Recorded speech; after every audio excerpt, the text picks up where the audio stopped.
Morning to all students. हम लोगों ने कल एक नया चैप्टर स्टार्ट किया था पी ब्लॉक, जिसमें हम लोगों ने पी ब्लॉक के कौन कौन से तत्व थे और वर्ग कौन सा था।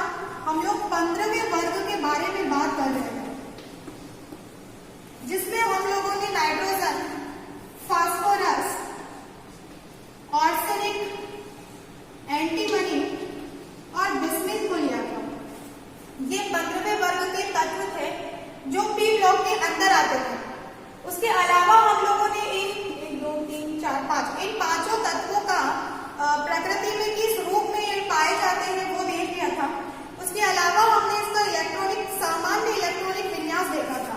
तो 15वें वर्ग का पी ब्लॉक का सामान्य इलेक्ट्रॉनिक विन्यास NS2 NP3 था, जिसमें S कक्षक जो है वो पूर्ण भरित है, जबकि पी ब्लॉक जो पी कक्षक जो है उसे हम लोग अर्ध भरित कहते हैं, क्योंकि हमें पता है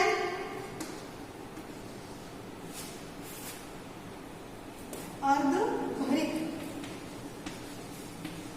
क्योंकि हम जानते हैं कि पी ब्लॉक में मैक्सिमम जो है वो 6 इलेक्ट्रॉन आ सकते हैं और यहाँ पर 3 इलेक्ट्रॉन है। तो हमारा पी ब्लॉक जो है वो अर्ध भरित और एस ब्लॉक जो है वो पूर्ण भरित है। तो हम लोगों ने यहाँ तक कल की कक्षा में देख लिया था कि सामान्य इलेक्ट्रॉनिक विन्यास जो है पी ब्लॉक का NS2 NP3 होता है। अब उससे आगे बढ़ते हैं हम लोग, बात करते हैं इसकी परमाणु या आयनिक त्रिज्या के बारे में।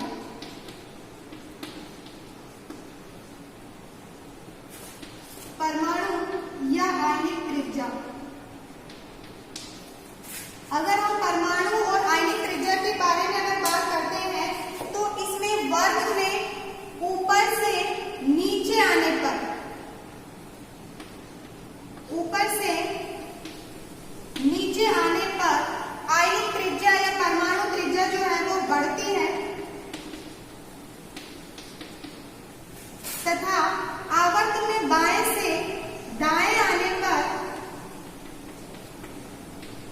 बाएं से दाएं आने पर परमाणु या आयनिक त्रिज्या जो है वो घटती है।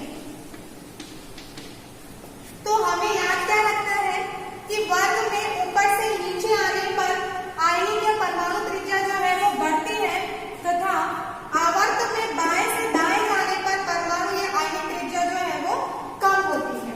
उसके अलावा अगर हम बात करें तो हमारा तीसरा पॉइंट आता है आयनन एंथैल्पी।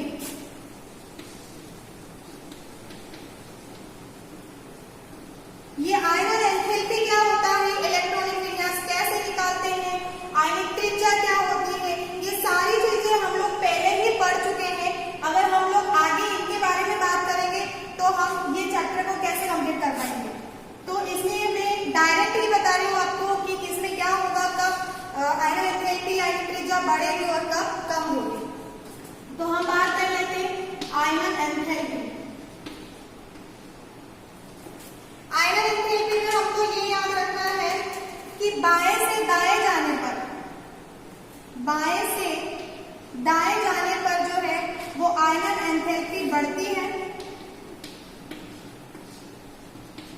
और वर्ग में ऊपर से नीचे आने पर आयनन एंथैल्पी जो है वो कम होती है, मतलब कि घटती है।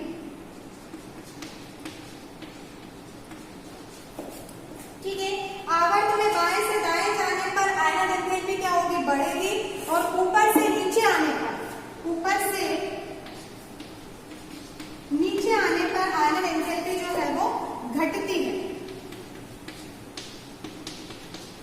तो वर्ग में ऊपर से नीचे आने पर आयनन एंथैल्पी क्या होगी, कम होगी, घटती जाएगी, और आवर्त में बाएं से दाएं जाने पर आयनन एंथैल्पी क्या होगी, बढ़ती जाएगी। अब हम आगे बात करें इसकी, अगर हम लोग इसको सीक्वेंस में लिखना चाहें तो कैसे लिखेंगे। जब इसका ऊपर से नीचे आने पर होगा H1 H2 H3 del I del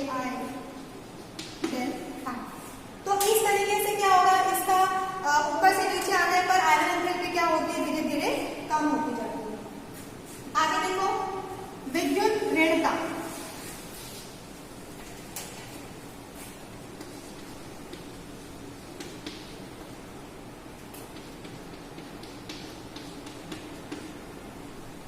विद्युत ऋणता मतलब कि विद्युत ऋणता जो है वो वाले तत्व होते हैं जिनमें इलेक्ट्रॉन को अपनी तरफ आकर्षित करने की क्षमता सबसे ज्यादा होती है।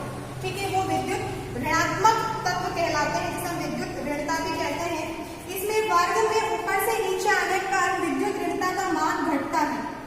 ऊपर से नीचे आने पर विद्युत ऋणता का मान क्या होता है, घटता है।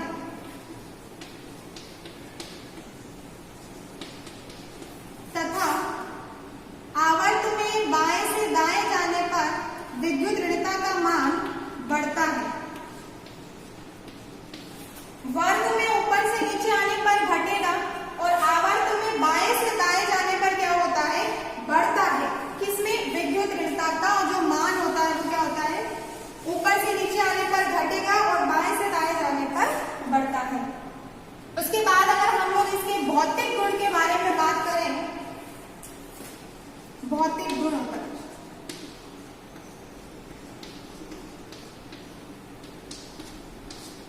अभी तक हम लोगों ने इसके गुण पढ़े थे। पी ब्लॉक के वर्ग 15 के गुण पढ़े थे, जिसमें हमने इलेक्ट्रॉनिक विन्यास, आयनिक त्रिज्या या परमाणु त्रिज्या, आयनन एंथैल्पी और विद्युत ऋणता के बारे में पढ़ा। अब हम लोग भौतिक गुण के बारे में पढ़ते हैं। भौतिक गुण में सबसे पहली बात आती है धात्विक गुण।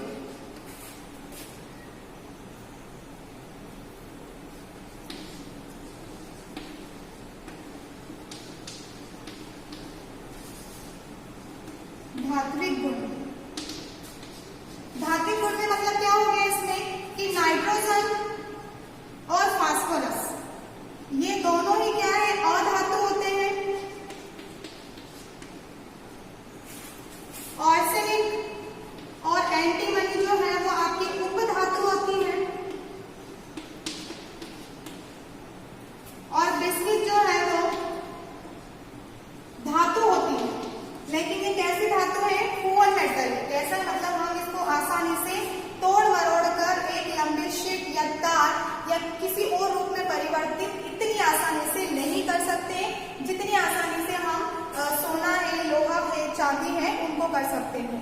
तो अगर धात्विक गुण के बारे में बात करें तो इनके धात्विक गुणों में नाइट्रोजन और फास्फोरस जो है वो अधातु, आर्सेनिक और एंटीमनी उपधातु और बिस्किट जो है वो धातु होती है। अगली बात करें हम लोग अपरूपता के बारे में।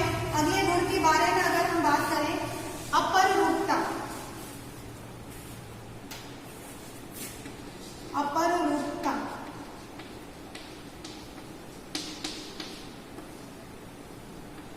ये सब क्या है, फिजिकल प्रॉपर्टी आपकी, इसलिए हम लोग इसको जल्दी जल्दी निपटा रहे हैं फिजिकल प्रॉपर्टी को।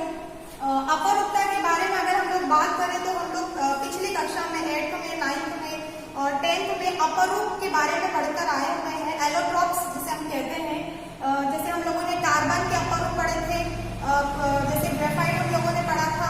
ठीक है, बिल्कुल वैसे ही इनमें क्या होती है, अपरूप एलोट्रॉप्स होते हैं, अपरूपता पाई जाती है।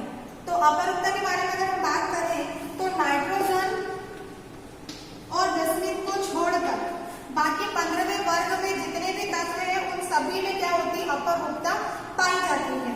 किसमें, नाइट्रोजन और बिस्मिथ को छोड़कर जितने भी 15वें वर्ग के तत्व हैं उन सभी में अपरूपता पाई जाती है। मतलब कि उनका कोई ना कोई रूप जो है वो किसी दूसरे तत्व में पाया जाता है।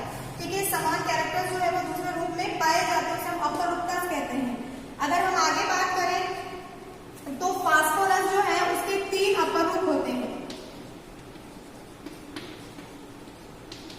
फास्फोरस के कितने अपरूप होते हैं, फास्फोरस के 3 अपरूप होते हैं।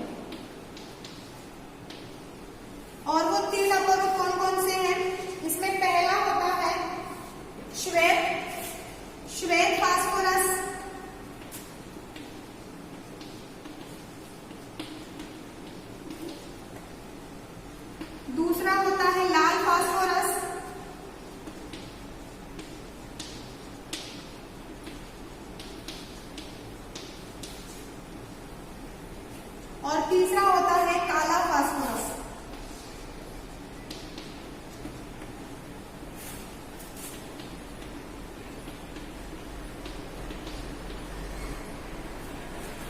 तो ये अपर रूप जो है वो फास्फोरस के 3 प्रकार के होते हैं।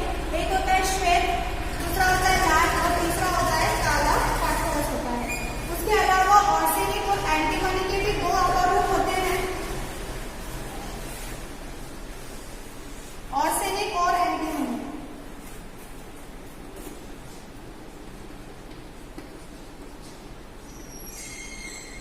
आर्सेनिक और एंटीमनी,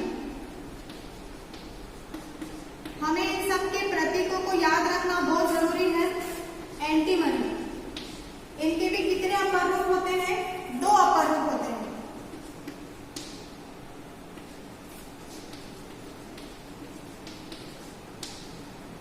दो अपर रूप होते हैं, जिसमें एक होता है पीला और एक होता है भूरा। मतलब बिस्मिथ और एंटीमनी में टोटल 2 अपर रूप होंगे, एक होगा पीला और दूसरा क्या होगा? भूरा होता है। तो ये हो गई हमारी पी ब्लॉक में 15वें वर्ग के तत्वों की फिजिकल प्रॉपर्टी। हम आगे बात करते हैं केमिकल प्रॉपर्टी, और उसमें सबसे पहले बात करेंगे हम लोग ऑक्सीकरण अवस्था की।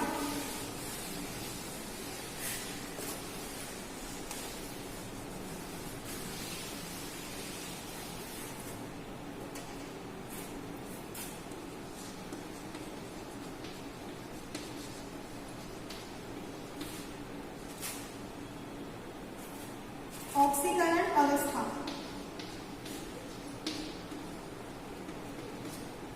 देखो ऑक्सीकरण अवस्था में हमको ये बात तो अच्छे से पता है कि पी ब्लॉक के तत्वों का जो सामान्य इलेक्ट्रॉनिक विन्यास है वो NS2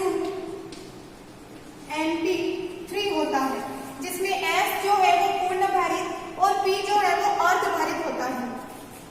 तो हम इसके नाइट्रोजन, फास्फोरस, आर्सेनिक, एंटीमनी और बिस्मिथ, इनकी अगर हम लोग ऑक्सीकरण अवस्था अगर निकालते हैं तो हम लोग कैसे निकालेंगे? देखो सबसे पहले तो हमें ये सोचना है कि हमारे पास में ये चीज है NH2 और Np3 है, या तो हम लोग हमारे पास ये अधूरा है, या तो हम लोग इसको पूरा ही भर दें, या फिर हम इसको क्या करें, किसी वजह से खाली कर दें। या तो भर देते हैं या फिर हम क्या करें, इसको पूरा खाली कर देते हैं। तो यहाँ पर कितने हैं? 3 है। अब पी ब्लॉक में कितने मैक्सिमम कक्षा, कितने मैक्सिमम इलेक्ट्रॉन आ सकते हैं? 6 आ सकते हैं। तो यहाँ पे जरूरत किसकी है? 3 और 3। अगर इसमें एक इलेक्ट्रॉन आएगा तो वो -1 में, अगर 2 इलेक्ट्रॉन आते हैं तो -2 में, और अगर 3 इलेक्ट्रॉन आते हैं तो -3 में हो जाएगा। मतलब हमको इसमें कितने इलेक्ट्रॉन की जरूरत है? 3 और की जरूरत है, क्योंकि यहाँ पे 3 तो है। तो या तो हमारे पास 2 ही ऑप्शन है, या तो हम इसको पूरा खाली करते हैं या हम इसको पूरी तरीके से भर देते हैं। तो पहले तो चलो हम लोग इसको भर देते हैं।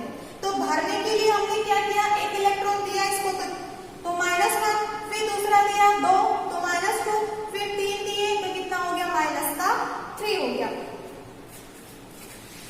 अब आगे क्या करें? हम इसको पूरा खाली कर देते हैं, -1, -2, -3। अब क्या करें? हम इसको पूरी तरीके से खाली कर देते हैं। तो आगे 0 लगा दो। खाली करने के लिए यहाँ पर भाइतम कोश में कितने इलेक्ट्रॉन है? 5 इलेक्ट्रॉन है। ठीक है, इसका मतलब क्या हो गया? +1, +2, +3, +4 और +5 और +5। तो हमने क्या करा कि इसको खाली करना शुरू कर दिया। तो +1, +2, +3, +4, +5, 5 कहां से आए? क्योंकि इसके भाइतम कोश में टोटल कितने इलेक्ट्रॉन होते हैं? 5 होते हैं।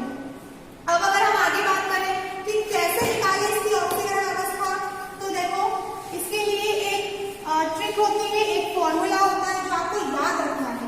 याद ये रखना है कि अधिकतम ऑक्सीकरण अवस्था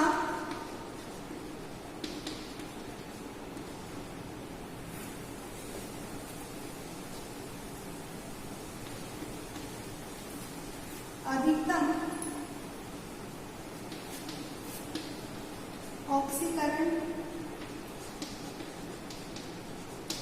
अवस्था कितना होता है? N। ठीक है, और N क्या है? यहाँ पे हमारे भाइतम कोश बाह्यतम कोश में कितने इलेक्ट्रॉन है? 5 इलेक्ट्रॉन है, तो n बराबर क्या हो गया? 5। अब अगर आगे की बात करो कि न्यूनतम ऑक्सीकरण अवस्था,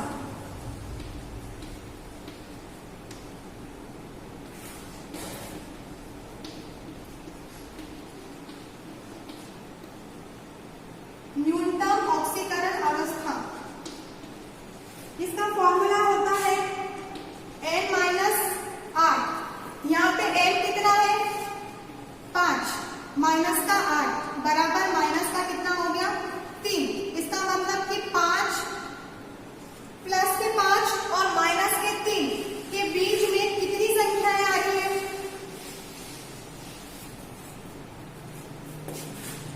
0, माइनस का 1, माइनस का 2, माइनस के 3, plus 1, plus 2, plus 3, plus 4, plus का 5। अब हमारे पास क्या है? एक है माइनस का 3 और एक है हमारे पास प्लस का 5, और माइनस के 3 और प्लस के 5 में टोटल कितनी संख्याएं आ रही है? तो -2, -1, +1, +2, +3, +4 ये सब आ रहे हैं। ठीक है, तो हम एक अंदाजे से मान लेते हैं कि -3 और 5 के बीच में एक और नंबर आ जाता है, वो है आपका +3, माइनस का 3 और प्लस का 5। इसका मतलब कि 15वें वर्ग के तत्वों की ऑक्सीकरण अवस्था कितनी होगी? -3, +3 और प्लस का 5। और यही क्या होते हैं? वर्ग के 15वें वर्ग के तत्व क्या दर्शाते हैं? ऑक्सीकरण अवस्था दर्शाते हैं।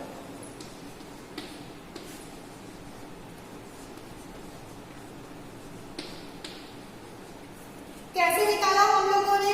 हमारे पास इस तरीके से आप किसी भी परमाणु का वो उसके बाह्यतम कोश में जितने भी इलेक्ट्रॉन होते हैं उनमें से क्या करें हम? या तो पूरा उनको खाली कर दें या हम क्या करेंगे? उनको पूरा भर देते हैं। तो पहले हमने क्या किया? पहले उनको भरना शुरू किया। जब एक इलेक्ट्रॉन दिया तो माइनस का 1, 2 इलेक्ट्रॉन दिए तो माइनस का 2, 3 इलेक्ट्रॉन दिए तो माइनस का 3 हो गया। फिर हमने क्या किया? उन्हीं को खाली करना शुरू कर दिया, बाह्यतम कोश को खाली किया। बाह्यतम कोश में टोटल कितने इलेक्ट्रॉन थे? 5।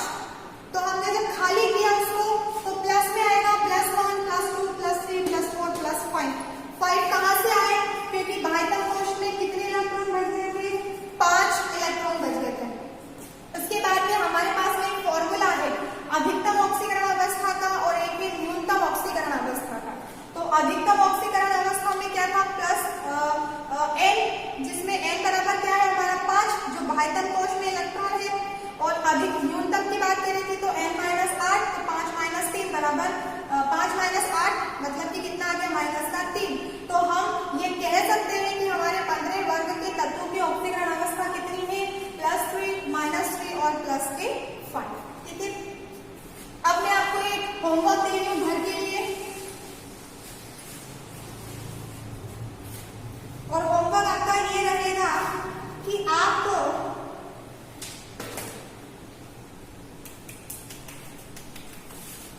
मुझे ऑक्सीकरण अवस्था निकाल के देनी है। ठीक है, लेकिन उसके पहले आप लोगों को इलेक्ट्रॉनिक विन्यास मुझे निकाल के देना है।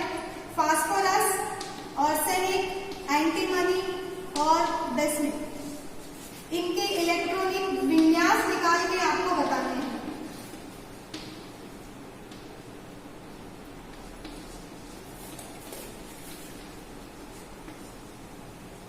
ये तो हमारे पास सामान्य इलेक्ट्रॉनिक विन्यास था पूरे वर्ग के तत्वों का, तो इसलिए हमने इनको कॉमन ले लिया। लेकिन अगर हम हर एक तत्व की ऑक्सीकरण अवस्था निकालेंगे तो कैसे निकलेगी?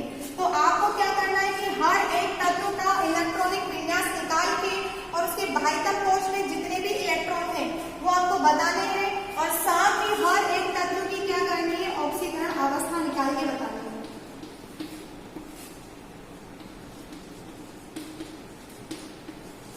और ये क्या है? आपके कल के लिए होमवर्क है कि आपको इनके सबका इलेक्ट्रॉनिक विन्यास और नाइट्रोजन के इलेक्ट्रॉनिक विन्यास और इनकी ऑक्सीकरण अवस्था को बताना है कि किस तत्व की कितनी ऑक्सीकरण अवस्था है। ठीक है, तो ये क्या था? हमारे पी ब्लॉक के भौतिक गुण और रासायनिक गुणों में पहला गुण था हमारा क्या? ऑक्सीकरण अवस्था। भौतिक गुण में आपको याद रखना है कि धात्विक गुण होते हैं। ठीक है, ठीक है, जिसमें कि नाइट्रोजन और फास्फोरस जो है वो अधातु, आर्सेनिक और एंटीमनी जो है वो उपधातु, और बिस्मिथ जो है वो धातु में आती है। उसके अलावा आपको इनकी विद्युत दृढ़ता, आयनिक त्रिज्या, परमाणु त्रिज्या, आयनन एंथैल्पी और इनका इलेक्ट्रॉनिक विन्यास, ये कुछ चीजें जो है इनकी जो फिजिकल प्रॉपर्टी से रिलेटेड है वो आपको अच्छे से याद रखना है। उसके अलावा हमें याद इसलिए रखना है क्योंकि जब